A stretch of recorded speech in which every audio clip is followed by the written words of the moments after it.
Amis des LCR mètres, bonjour.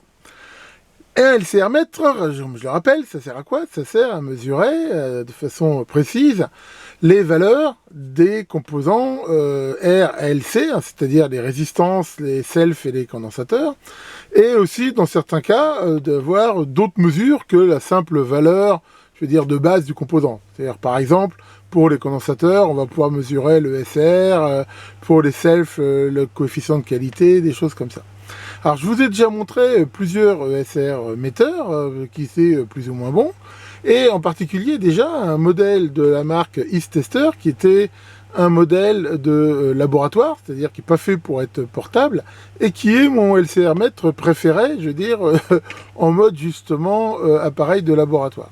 Je vous avais aussi montré le fameux DAIR DE5000, qui est aussi un très bon appareil, qui est, je veux dire, lui, portable, on va dire, un peu comme un multimètre. Mais j'ai vu aussi que East-Tester faisait aussi toute une gamme de LCR mètres, justement, portables, avec, comme on va le voir, différents modèles avec différentes possibilités, et en particulier, je veux dire, ce modèle-là, que je vais vous montrer, et qui offre des possibilités meilleures que le DE5000. Donc je me suis dit, bon, allez hop, je vais le tester. Je sais aussi que des fois, certains d'entre vous m'avaient aussi demandé mon avis sur cet appareil. Donc ça va être une occasion de vous le donner. Donc on reçoit ça dans cette boîte ici, dans laquelle il va y avoir l'appareil, qu'on va regarder de façon plus précise. Ces câbles qui sont, comme je le rappelle, des systèmes de mesure à 4 fils, ce qu'on appelle des pinces Kelvin, qui vont permettre de faire des mesures en éliminant l'influence des câbles. Ensuite, nous avons ces pinces de touche qui, elles, vont permettre de faire des mesures sans utiliser ce système-là. Donc, ça permet d'utiliser des cordons, je veux dire, éventuellement de façon plus simple. Mais par contre, avec des mesures moins, on va dire, précises, moins fiables. Sachant que ça joue quand même sur des chouïèmes, généralement. On a un cordon USB. Et ici, donc, ce petit chargeur USB, voilà, avec, comme on peut le voir ici, la prise, l'adaptateur pour les prises Europe. Alors c'est un appareil qui est alimenté sur batterie, donc la première chose à faire, c'est à l'aide du câble USB, c'est de le charger, ce qu'il faut bien sûr commencer par faire, et après nous allons pouvoir le regarder en détail. Alors pendant que le BNews charge, je vous ai pas montré aussi bien sûr que dans la boîte il y avait aussi donc un certificat de qualité, calibrage, calibration assez très fréquent. Ici, alors il y a ce petit mini CD qui en fait ne contient que le driver, sachant que je vous en parlerai tout à l'heure, moi je sais que j'en ai pas eu besoin dans la mesure où le driver avec quelques petits soucis, mais c'est installé directement.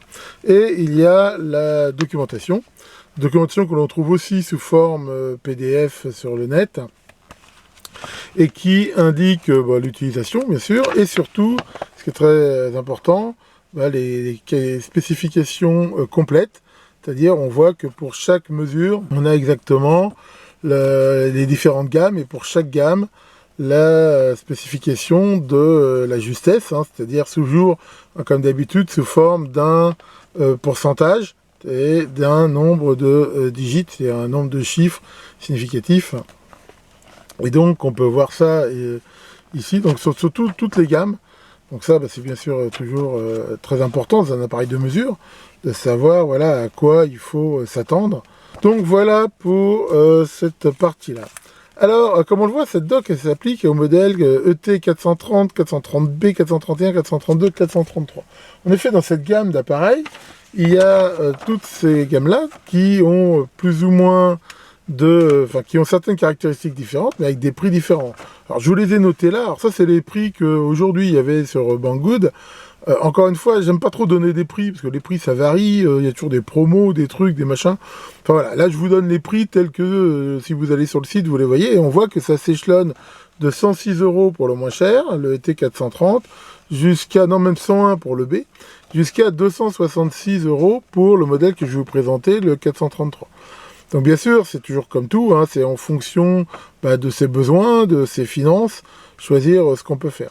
On peut voir que si on regarde bien le modèle le moins cher, le 430B, ce qui joue surtout, c'est comme on peut le voir, le fait que les fréquences de mesure sont fixes, et il y en a 4. C'est 100, 120, 1K, 10K. On n'a pas plus de mesures que ça. On voit aussi que la justesse est de 0,3 sur ces deux modèles-là, alors qu'elle est de 0,2 sur ces trois-là. Et on peut voir aussi que ce mesure-là, ce modèle le moins cher, n'a pas le mode condensateur électrolytique, c'est-à-dire on ne peut pas mesurer les condensateurs chimiques avec une polarisation et n'a pas le mode de mesure de résistance en continu. Sinon, voilà, il n'y a pas non plus la internal bias, c'est-à-dire que dans certains cas, on peut rajouter une polarisation continue sur les mesures. Ça, et on peut voir aussi, voilà, 0,6 volts au lieu de 0,3. Enfin bon, si vous téléchargez la doc, hein, c'est indiqué à l'intérieur. Ensuite, le modèle là, bon, avec 5 € de différence, ça vaut pas le coup de se priver. On va dire, lui, on voit qu'il va déjà monter beaucoup plus en fréquence, c'est-à-dire qu'il a en plus 40 et 100 kHz. Et lui a le mode condensateur. Et ensuite, bah après, c'est pareil. Avec ces options en plus, on a toujours ces histoires de fréquences. Et ce qui est très intéressant pour moi dans le modèle 433, c'est une des raisons pour lesquelles je me suis procuré, c'est le Continuously Adjustable.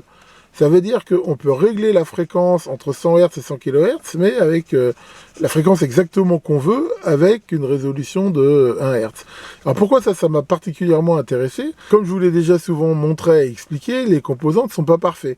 C'est-à-dire les selfs, les condensateurs, les résistances un peu moins, mais surtout les selfs et les condensateurs, se comportent de façon très différente. D'ailleurs, on va pouvoir le mesurer tout à l'heure, selon la fréquence.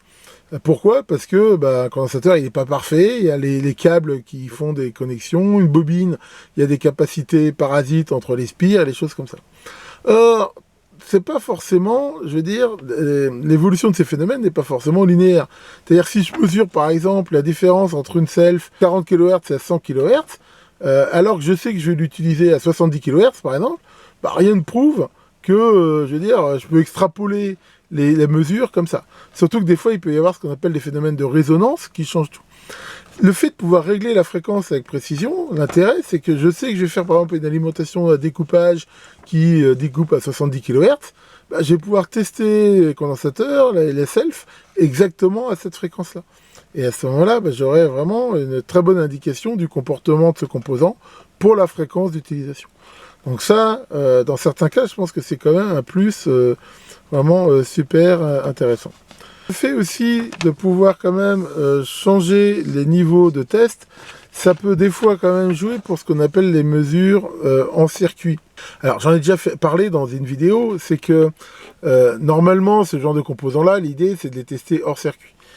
Mais dans certains cas, ça peut être intéressant de le faire en circuit, sachant que comme je vous l'ai montré, les mesures peuvent être tout à fait faussées, mais ce qui est sûr, c'est que des fois, le fait de pouvoir gérer le niveau, et surtout d'avoir un niveau qui est en dessous du seuil de conduction de la plupart des semi-conducteurs au silicium, qui est de 0,6 volts, ça permet éventuellement quand même d'enlever l'effet, par exemple, de ces deux semi-conducteurs.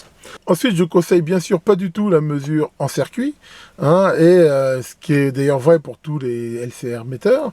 Et surtout, faites très attention, ce qui les flingue tous, c'est les condensateurs chargés. Donc, si vous voulez mesurer en circuit, c'est impérativement le dit circuit n'est pas alimenté, et vous avez pris soin de décharger tous les condensateurs avec, par exemple, je vous le rappelle, le Super CP79 qui est fait pour ça. Pas respecter ça, généralement, c'est comme ça qu'on les bousille. Surtout, n'oubliez pas que dans un condensateur électrochimique, surtout de grosses capacités, il y a énormément d'énergie dedans. Si vous appliquez ça sur l'entrée du bignou, c'est sûr qu'il passera à l'arme à gauche. Donc voilà pour ce qu'on peut dire sur cette gamme d'appareils, et maintenant on va le regarder de plus près. Donc voilà, j'ai fini de charger le bignou, je lui ai mis l'indispensable autocollant Syrup. Donc comme on peut le voir, ça se présente en fait un peu comme un multimètre, avec cette coque ici de protection bleue anti-choc. Donc il n'y a pas besoin de mettre des piles dedans, il s'alimente par une batterie intégrée, alors batterie qui se recharge via le port USB qu'on voit ici. Donc alors, bizarrement, c'est un choix assez ancien, c'est une prise mini USB. Sachant que si vous êtes en USB-C maintenant, en 5 volts, vous pouvez bien sûr utiliser des adaptateurs. Et donc cette prise va servir donc à recharger le bignou et aussi bien sûr, dans la mesure où il a ce qu'on appelle une interface SPI, à le piloter via un ordinateur si vous voulez le faire. Voilà, on a ici donc l'afficheur et ici donc les différentes prises, sachant qu'on a là les entrées pour les cordons de mesure si vous voulez l'utiliser en mode de fil. Mais ce que je vous conseille toujours quand vous pouvez le faire, c'est d'utiliser avec l'adaptateur là, ce système-là, 4 fils.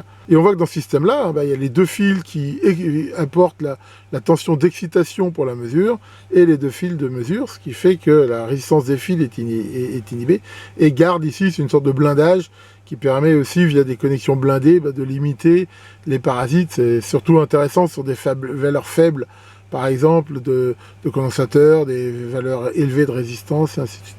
On a ensuite ici donc le clavier avec les commandes. Alors justement, comment ça fonctionne? Donc, et sinon, si on voit aussi quelque chose bien sûr très bien, c'est qu'on a là cette béquille qui permet, comme on le voit là, de pouvoir le mettre, voilà, comme ça, ce qui va être pas mal. Là, on va pouvoir filmer et voir un peu ce qui se passe. Alors pour le mettre en route, on reste appuyé ici. Voilà, donc là, ça fait un petit bip, ça démarre. Alors déjà, dans 7 ici, on peut voir qu'on peut régler des différents paramètres, les langages. Bon, il y a le choix entre chinois et anglais, donc il n'y a pas français. Ensuite, on peut choisir le temps d'arrêt automatique. Donc ça, c'est plutôt pas mal, pour économiser la batterie. Si on ne l'utilise pas au bout de 5 minutes, mais le temps est réglable, il va s'arrêter. Backlight, c'est l'intensité du rétroéclairage. On le met en route. Est-ce qu'on veut qu'il garde les derniers réglages ou qu'il se mette sur les défauts? Donc là, je mets défaut. Et si on veut un bip ou pas. Donc voilà, ça c'est vraiment quelque chose de très très simple. Donc derrière, il va afficher donc l'état de la batterie ici. Et on peut voir la fréquence de mesure.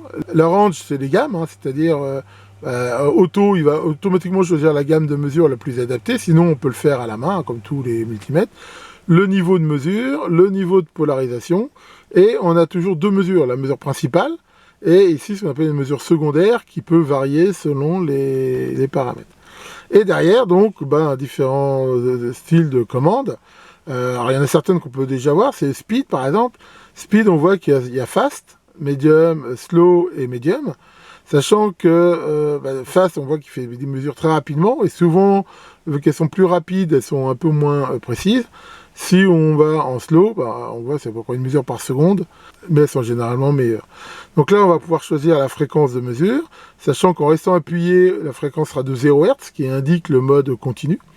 Là, on va pouvoir choisir le niveau, et ainsi de suite. Donc là, tous les réglages sont un peu pareils. La fréquence, vous pouvez voir que voilà, à chaque fois que j'appuie, je passe toutes les gammes de fréquences pré-réglées. Voilà, 1 kHz, 10 kHz, 40, 100. Mais bien sûr, sur ce modèle-là, on peut aussi changer les gammes comme ça. Et sur ce modèle, on peut, en faisant Enter, comme je vous l'ai dit, changer la fréquence et l'ajuster. C'est-à-dire, voilà, manuellement, on ajuste la valeur qu'on veut. Donc ça, c'est que le modèle donc 433 qui permet de le faire. Et là, c'est comme ça que, comme je vous l'ai dit, je peux choisir à 1 Hz près la fréquence que je désire pour ma mesure. Et derrière, je fais Enter. Voilà, par exemple, j'ai choisi 2112 kHz. Sinon, bien sûr, on peut toujours retourner sur les fréquences préenregistrées. Donc ce principe-là de Enter pour changer, on va le retrouver sur tous les paramètres qui sont modifiables. Donc voilà, alors si on va déjà faire une mesure, la mesure la plus simple, c'est mesurer une résistance. Donc là, comme je vous l'ai dit, chaque fois que vous pourrez, je vous conseille vivement d'utiliser ce Kelvin Clip, qui donnera des mesures. Donc là, on voit qu'on peut l'enfoncer et qu'il se verrouille grâce à ce petit L ici, voilà, comme ça. Et là, par exemple, on va faire une mesure sur cette résistance, qui est une résistance de 20 kΩ à 0,05%. Donc c'est déjà une résistance de compétition. Et justement, ça va nous permettre d'avoir une idée. Donc là, je vais me mettre en mode mesure. Et j'ai tout intérêt ici, en effet, à me mettre ici en mode DCR. Voilà. On peut par exemple, là, voilà, j'ai un condensateur ici de 100 picofarad. Donc on peut bien sûr là le mesurer. Voilà. Et là je vais choisir donc ce que je veux mesurer. Voilà. Et là on voit que j'ai 100.1 picofarad. Donc c'est censé être un condensateur à 1%. Alors là, il y a quelque chose justement qui est très intéressant qui permet de voir la tolérance du composant et de voir si elle est conforme par rapport à ce qu'il est censé être. Donc pour faire ça, on appuie ici sur Toll. Voilà. Je vais choisir là, grâce à ces flèches, de rentrer la vraie valeur du composant, c'est-à-dire la valeur attendue. Là, il a pris la valeur mesurée, mais c'est par exemple 100 picofarad. Voilà, je fais Enter et je mets la tolérance 1%. Donc là, je descends. 5, 1%, voilà. Là, qu'est-ce qu'on voit? On voit que la tolérance s'affiche en rouge, parce qu'elle est de 1,43. C'est-à-dire que là, il m'affiche la tolérance, c'est-à-dire que 101,4, il calcule, ça fait 1,42% par rapport à 100 picofarads, mais que si c'était censé être un composant à 1%, ben, ça apparaît en rouge en me disant qu'il est hors tolérance. Par contre, on voit que si je change la tolérance, si c'était un composant censé être à 5%, il serait bon. Alors ça, c'est bien sûr super pratique, hein, parce que ça va pouvoir permettre de vérifier très rapidement et la tolérance d'un composant, de vérifier s'il est lui-même, je veux dire, dans les tolérances qu'il annonce, et ça permet aussi de les trier. On voit aussi que quand on rentre dans ce mode, la valeur par défaut de référence est la valeur mesurée. Et ça, bien sûr, c'est super bien pour pouvoir faire des comparaisons. Très souvent, par exemple, si on fait des ponts diviseurs, la valeur absolue, on s'en fout un peu. C'est-à-dire que si je veux faire un pont diviseur, que je le fasse avec deux résistances de 10 K pile ou deux résistances de 12,57 K pile, ce qui compte, c'est le rapport entre les deux résistances. Donc là, généralement, si on prend des résistances, par exemple, à 1%, c'est pour être sûr que sans les mesurer, on connaît les écarts max et min qu'on peut attendre sur ce pont diviseur. Mais si vous voulez quelque chose de très précis, vous pouvez prendre n'importe quelle résistance, la choisir comme référence, et trier dans les résistances que vous avez pour trouver celle qui aura la meilleure tolérance, c'est-à-dire qui s'approchera ici de 0%. Pour info, hein, je l'ai très souvent fait, hein, dans certains montages, comme ça j'ai déjà passé beaucoup de temps à trier des bandes et des bandes de résistance ou de condensateur pour faire des filtres ou des trucs comme ça. Donc voilà pour ce genre de mesure. Alors si on veut mesurer des condensateurs électrochimiques, voilà.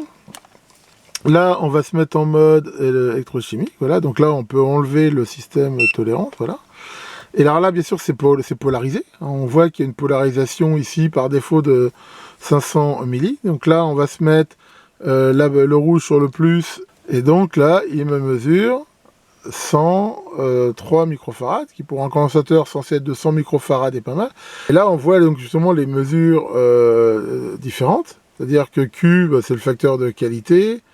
Ça, c'est le déphasage. Ça, c'est le SR, hein, qui est sans doute l'une des choses les plus importantes. X, c'est l'impédance. Donc là, on voit qu'elle est négative, parce que c'est l'impédance complexe. Hein. Et D, c'est un peu le pendant de Q pour les condensateurs.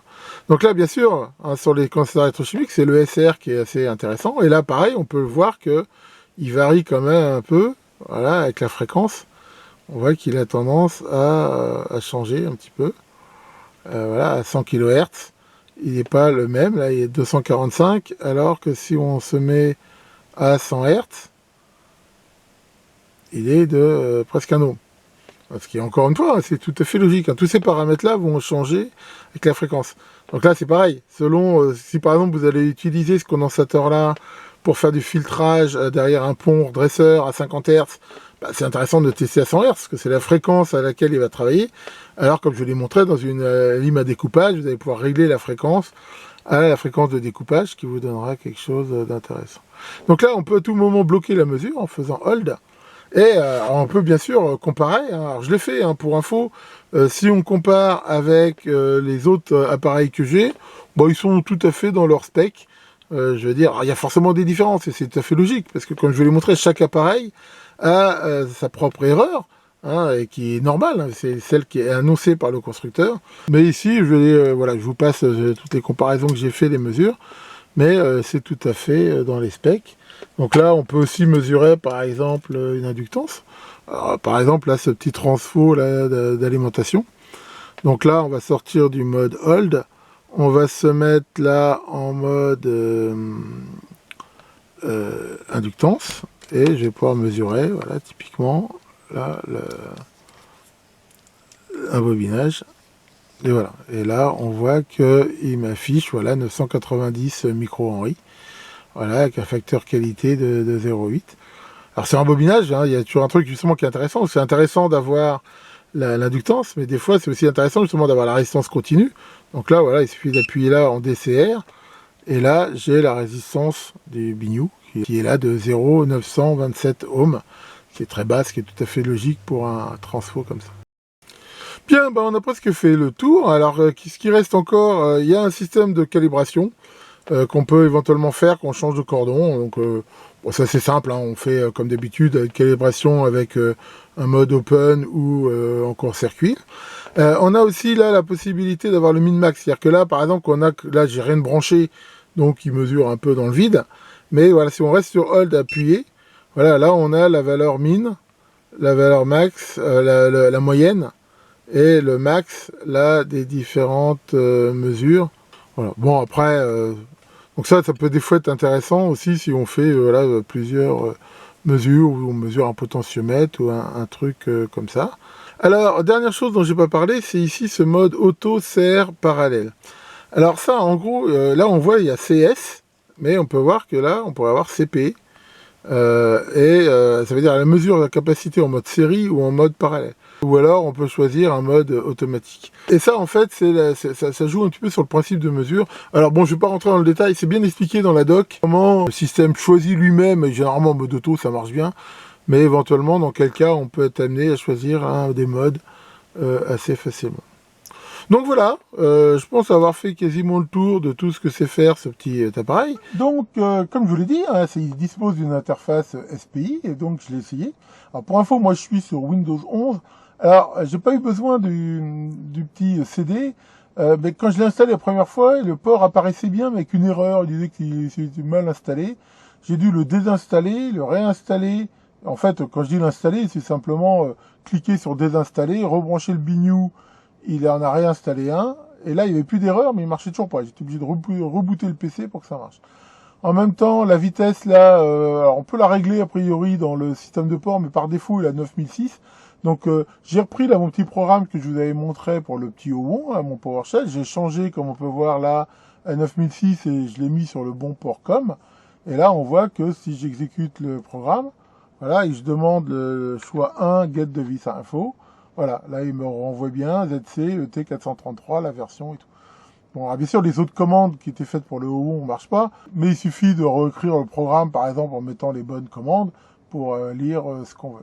Alors pour info, par contre, alors ça je comprends pas pourquoi, quand on va sur le site de ETI, il ne donne pas la doc SPI. Alors, bien sûr, ça le rend pas tellement facile d'utiliser. Par contre, je leur ai écrit, alors c'est en anglais, et ils me l'ont envoyé par mail. Donc, ce que je vais faire, par contre, pour ceux que ça intéresse, c'est que je vais la mettre sur mon site, et dans le commentaire de la vidéo, je mettrai un lien. Donc, si ça vous intéresse, vous pourrez donc la télécharger, et après, ben voilà, après, avec n'importe quel programme SPI, piloter ce petit appareil, ou, comme je vous l'ai montré, avec du PowerShell ou le langage de votre choix, faire ce que vous voulez. Voilà pour la présentation de ce petit appareil qui, ma foi, fonctionne très bien. Je ne vais pas trouver de bons défauts. Pour moi, c'est plutôt une bonne pioche. Donc, comme on le voit, il est assez semblable au DE5000 que je vous avais montré. Mais, je veux dire, il a quand même des fonctions en plus, comme la possibilité, entre autres, par exemple, de pouvoir vraiment affiner certains paramètres. Alors, par contre, ce qu'il faut savoir, c'est que, malheureusement, il n'est pas compatible. C'est-à-dire que ça, c'est le truc du DE5000. Alors, on voit que c'est très semblable dans la conception, c'est semblable, mais voilà, c'est pas compatible. Les espacements avec les fiches sont pas les mêmes. Et là, par exemple, sur le DE5000, j'avais cet adaptateur Kelvin avec une pince pour SMD, qui, bien sûr, là, enfin, voilà, on peut pas l'utiliser. La bonne nouvelle, c'est que, a priori, ça existe chez ET. Alors, par contre, je l'ai pas trouvé, mais ça doit être possible de la trouver. Et après, c'est aussi relativement facile, en fait, de se fabriquer, parce que si on regarde bien, ce truc-là, c'est qu'un PCB, avec là un câble, alors c'est des câbles blindés avec la masse étant sur garde là, et derrière des pinces comme ça, on en trouve assez facilement. En même temps, je vous avais aussi montré qu'on trouve aussi, alors là beaucoup moins cher, ces petites pinces SMD. On peut aussi par exemple se faire un cordon avec juste 2 câbles blindés qu'on mettra sur garde et utiliser sur les fiches bananes. Comme j'ai dit, on perd un peu l'avantage Kelvin, mais pour mesurer, je veux dire, pour beaucoup de composants, c'est pas très gênant.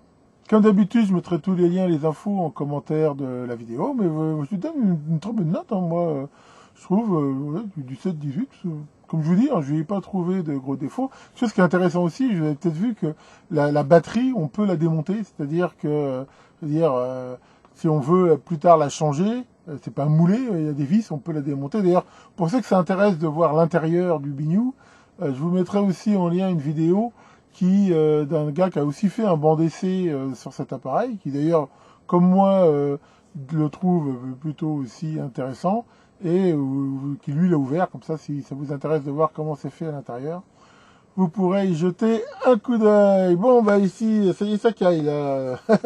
L'hiver commence vraiment à être là, donc je vais pas faire de vidéo. Tiens, ça va Maurice? Non?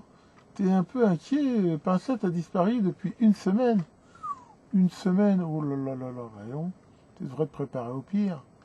Oui, tu t'y prépares. En effet, elle pourrait revenir.